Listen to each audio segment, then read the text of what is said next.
Of inspiration seems to strike at the strangest time. Say something, Barbara. Uh,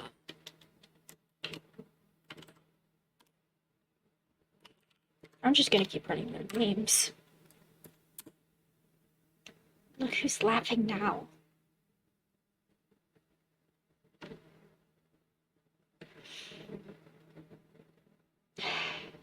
Your hands still shake, but this is getting easier and easier.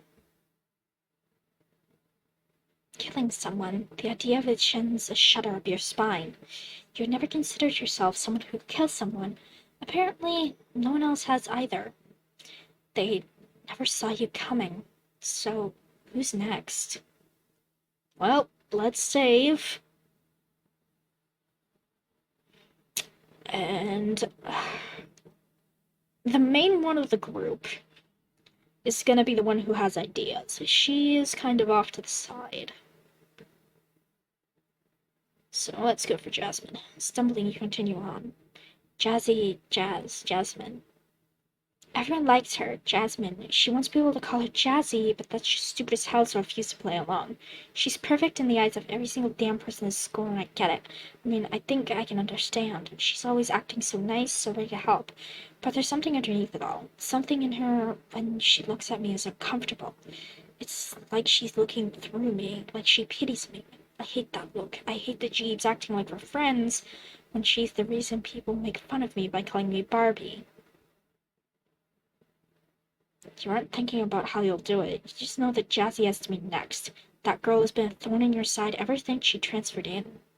It doesn't take long to find her either. Her jacket stands out in the dark as she walks the path, obviously still trying to finish her share of chores when you quicken your steps to reach her.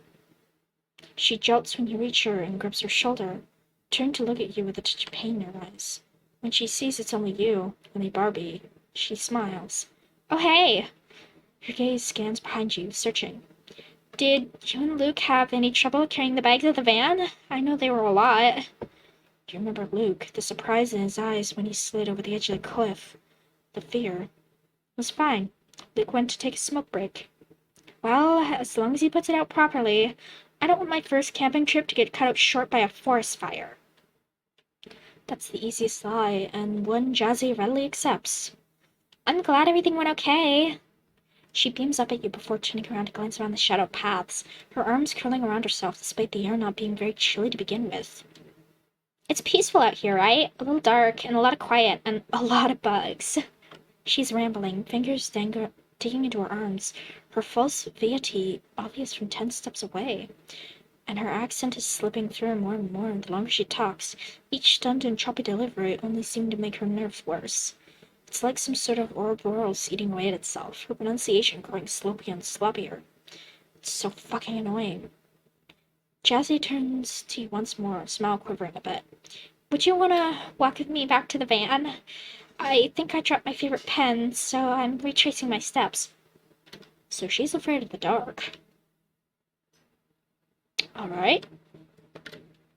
Silence lingers for a moment before you nod. Sure. The two of you start off, side by side, back down the path in the general direction of the van. So, how are you liking the trip? I never mentioned it, but I'm really not fond of bugs. My mom packed me a mosquito net and some mosquito repellent, but I'm still not totally comfortable. I can't stand where they itch. But I'm glad that I'm here with you guys. It makes it a little easier. Or at least a lot more worth it. You don't need to say anything. Jasmine talks all on her own. In fact, she just won't stop. You know, when I transferred in, I didn't know if I'd make any friends at all. Like, everything was so normal back home, and now every little thing I say or do has people treating me weird and acting like they know me. Feels gross. Sorry, I'm rambling, aren't I? Total TMI violation. Fine. You glance at her from the corner of your eyes while she fidgets with her journal. When did she pull that little book out of her pocket? It's just, adjusting to America is still so hard.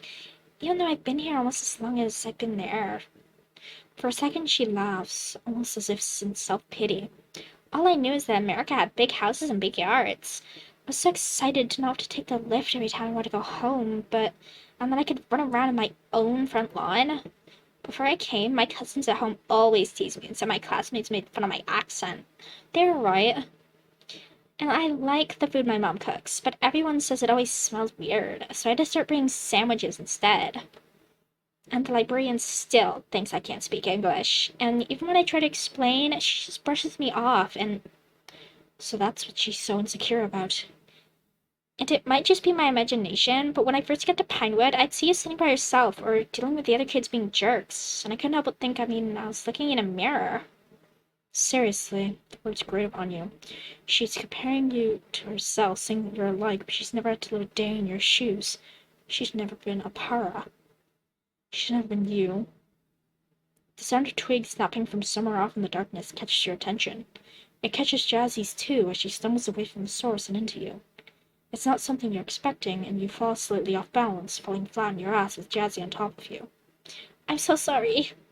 She's scrambling to climb off you, hands gripping at the different parts of you in the dirt as she tries to push herself up, shoes scraping along the twigs and rocks and soil in her panic.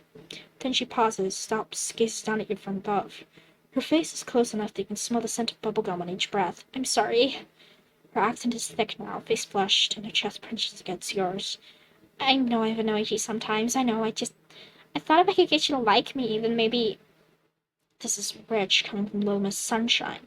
She wants me to like her, yet she's never been bothered to get to know me as a person. I need to say something.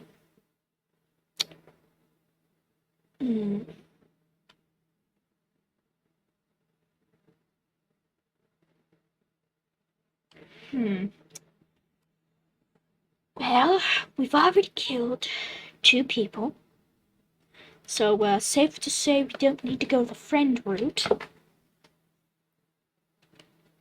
Because, I don't expect that we are thinking that far ahead that we're not going to get caught.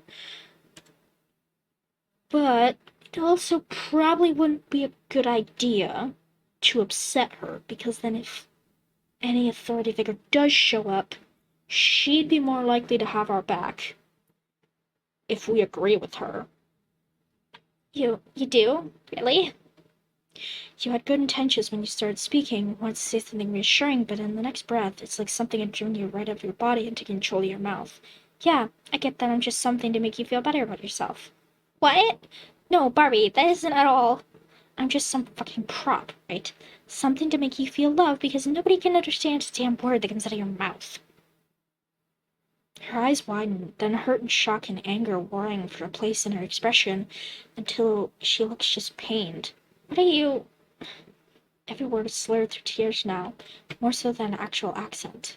Tears leak down onto her cheeks as Jasmine cries above you, drawing lines in the faint sheen of dirt on your skin. Why does it matter if I have an accent? You understand me. You know what I'm saying. The words trail off into a sob. She's completely breaking down over you until she... until she drops down, putting her face on your shoulders as though she can't help it.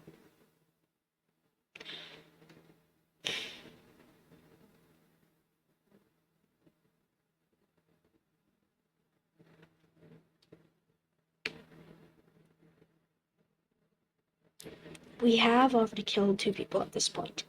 But if we spare her, we are more likely to have an alibi, even though we've kind of ruined that.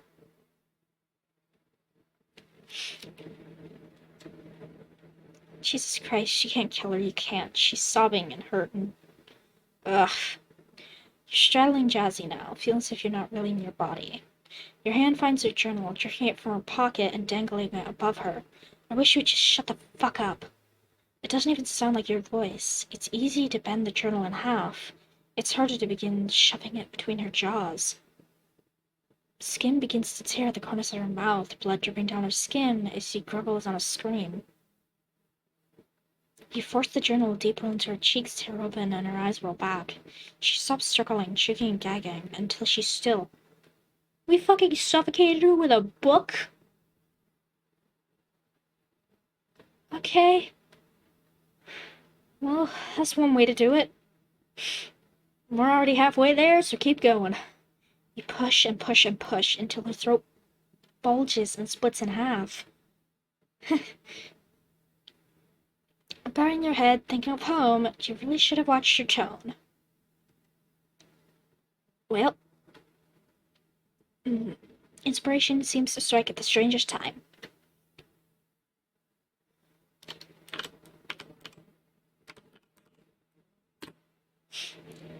She finally shut up.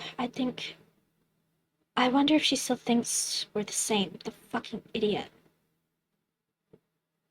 This is your routine now. Kill, refresh, repeat. It's just a shame that it has to end with the next one.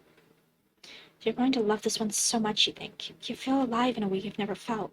Heart thumping erratically in your chest as you remember the feeling of talking back control in your hands. Why would you ever hesitate? Why did it ever occur to you to be cautious? It's all too easy to stay in your cabin and imagine the look on his stupid face when you send him to the same place that all of his friends already are. And when he gets to hell, it'll be your name on his face. I'm coming for you. Stumbling, you continue on. Aisha, Aisha, Aisha. Aisha is such a basic, popular mean girl. Who needs that much perfume every day? She gives me a headache every day in class. Your heart trembles and flutters as you emerge from the tool shed and drag your feet over to where Aisha stands a far distance away. Back to the van. The water of the lake echoes just a little in the distance, peaceful despite all that's happened. There's still someone's suitcase on its side in the dirt. You're not sure whose it is.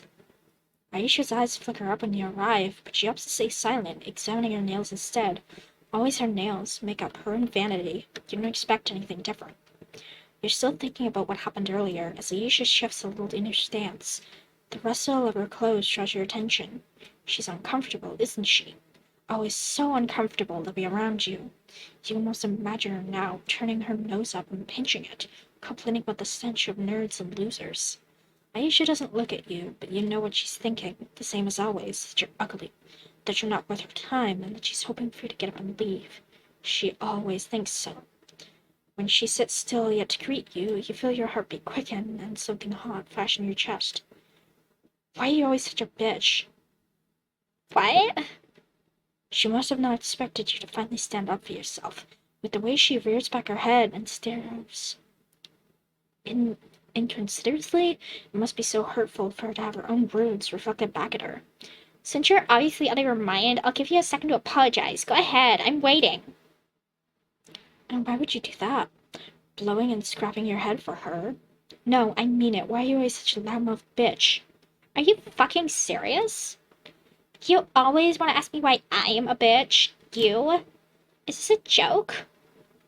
And again, she runs her mouth in circles, dancing around the damn topic, never actually touching it. Can't shut up and can't hear back. I asked why you, Aisha, are always such a bitch. The audacity of this! You see her knit her eyebrows together, arms crossing and uncrossing. Finally, she lets out a groan and rolls her eyes, throwing her hands up. Barbie, you are so insufferable. Fine. You wanna know why I'm such a bitch? Do you think it's fun walking around every day knowing that everyone I pass thinks I'm my airhead trash just because of how I dress and talk? And God forbid that I like the same thing as every other teenager? Do you think it's fun always knowing that if something comes up, I'll be the first one they accuse of starting shit?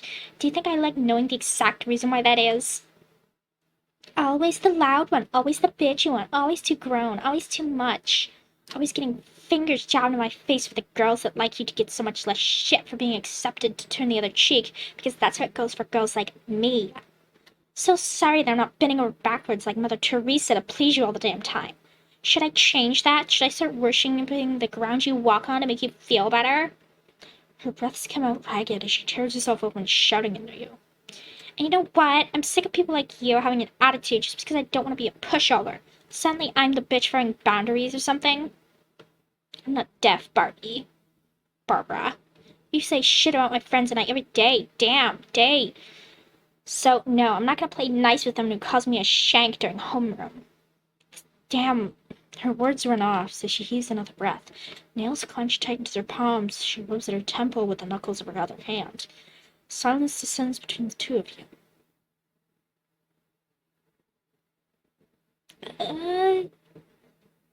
Well, at this point, we've already killed everybody else. Just go all the damn way.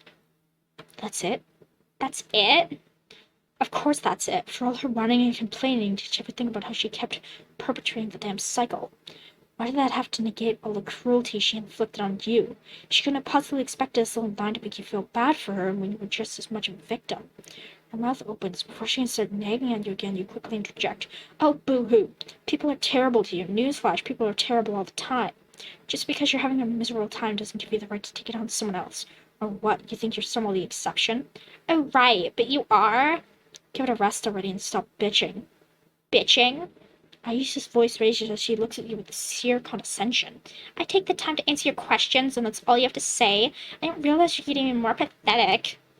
For the first time, a smile grows on her face. She seemed to have gained the upper hand again, chin raised high. You're like one of those, what do you call it? Those kind of loser men who's always living in his mom's basement, unable to get anywhere in life, with no friends and no purpose. What was it? Incel, right? You're like one of those annoying, friendless, and totally, utterly alone, and wonder why people don't like you. That heart, which had been sated on your prior in confidence, begins beating fiercely once more. Blood rushes to your face in an instant as you ball your hands into fists and do nothing but glare. It seems you'll never understand her, and she'll never understand you. But the difference is that she doesn't need to. You don't want someone like her to understand you. After all, someone like her, she's not needed. Not by you, not by anybody else. She's absolutely worthless. You see red, even as she smiles at you tauntingly.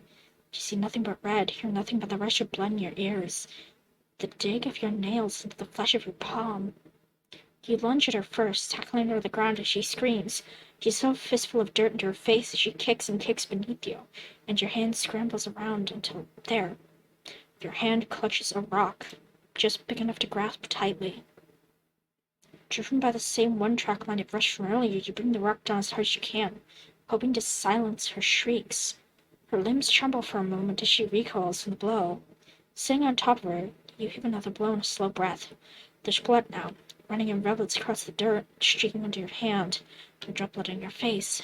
Feels so far away. Aisha groans below you, drawing you back to the rage that had been moved in your first place, simmering and waiting to be released. It's not enough, is it? It's not enough to pay her back for all she had hit you with. And she certainly wasn't holding back then. You drive the rock into her head once more. As she screams more, something light comes over you. So this is what it's like to be in control for once. If this is what it's like to take power back into your own hands, then you can't get enough of it. Might as well make sure we finish the job.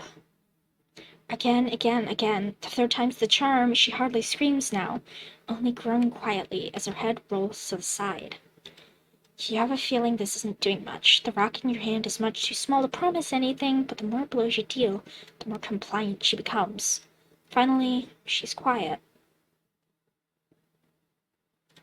How could this ever grow tiring for you? The only thing you hear now is a faint muffled moan. More blood spills as the rock in your hands grows ever so slippery, but still you hold on tight. Might as well keep going. Again, you drive the rock down. This time, the rock slips from your grasp and tumbles onto the floor. Aisha no longer reacts, eyes staring dead ahead into blank nothingness. A hand hovered over her nose confirms the worst. Still breathing. And you can't have that, can you? But it's an easy fix. So easy.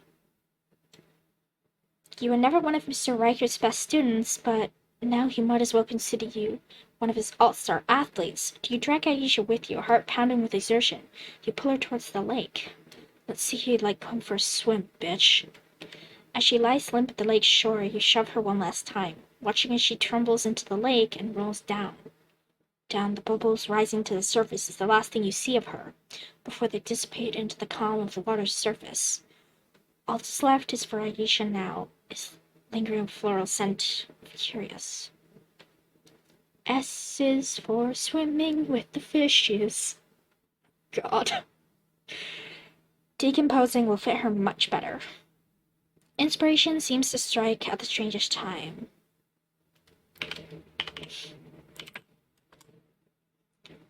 Big head, sink faster. Goddamn. Silence is all that is left in the forest. Quiet, blessed silence. The absence of that wretched ramble of high school bullies, the future gas station attendants with mouths bigger than their minds. It's finally over. Finally, it's over. They're all dead now. Dead beyond belief. And there's not a hint of those fools in the clearing of the campsite. Their corpses are tucked away all across the forest, and all that's left is to face the music. It was only a short walk back to the clearing, back to the dilapidated campfire, to the shittily cabin and the still untouched van, and now, without endless chatter to suffer through, peace is returned. It's faint at first, but the sirens in the distance grow louder and louder. The end is near. Barbara can feel it. A small laugh bubbles at her lips as the light grows stronger and stronger. Her revenge is almost ended. Almost. There's one final loose end she needs to tie, and she knows just how to tie it. As the sirens go closer, she breaks into a wide-eyed panic stare, running right towards them. Help me, please, help! The cars come to a halt, stopping as officers file out. What's wrong? Please, you have to help me. The gym teacher, he's... Her voice patters out as she puts on a show of shaking in fear. Right on cue, the rustling of footsteps alerts officers to Mr. Riker, who drags Jasmine out of the cabin. His hands are covered in blood. We didn't even need to do anything. He incriminated himself. He did it on his own. We're home free. Poor Mr. Riker. His desperation to save his student would only drag him deeper into this mess. Sir, I'm gonna need you to put your hands up. Now. What? But I... The crack of a oh. Ah, that didn't kill him. Mr. Riker raises his hands high, eyes wide with panic. But he doesn't wear it as well as her. Oh no. He doesn't wear it half as well as her.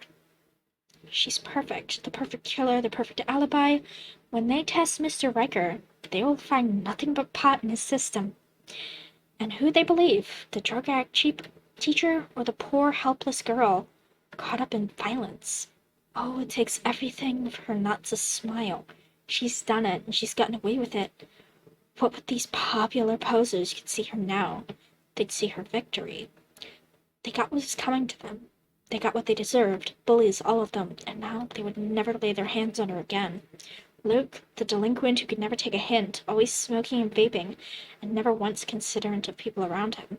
Cameron, the class clown with no boundaries, always making jokes at her expense, always acting like everyone's friends when there's nothing but an annoyance. Jasmine, the liar of a nice girl, always so pushy and prissy, acting like she was better than everyone else because she had put on a smile and nothing else. And Aisha, the popular bitch of all popular bitches, mean and prissy beyond compare. This one was for her to make her feel so small and unneeded all of high school. Was this her gift for making it through all of senior year like this? Oh, how she loved it. Love, love, love, how she loved this. The blood on her cheeks feels like a warm caress. The screams that echo in her ears a sweet whisper. We'll get you back safely, miss. You have our word.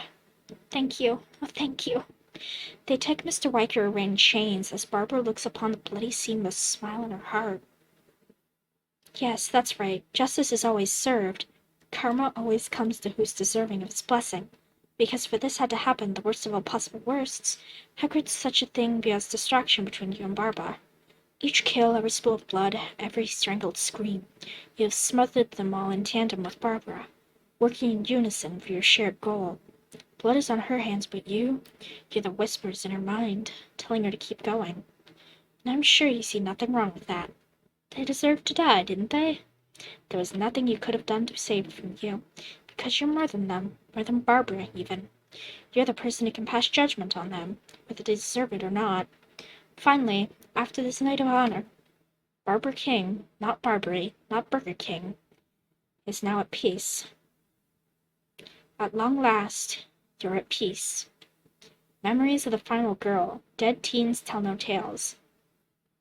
Case 0420, the Pinewood Slasher Incident. Suspect detained. This is an autopsy report for Jemming Jameson Hewa. We have noted extreme trauma to the mouth, leading to lacerations by the corners of the mouth and the throat. Cause of death is likely to be shock or subsequent blood loss. The murder weapon was identified as the victim's personal diary due to its position in her mouth at the time of discovery and subsequent DNA testing. Our main witness, Barbara King, has suggested the potential conflict between Atticus Riker and Jim and Kiwa. That concludes our current report. This is the autopsy report for Cameron Nigel Flores.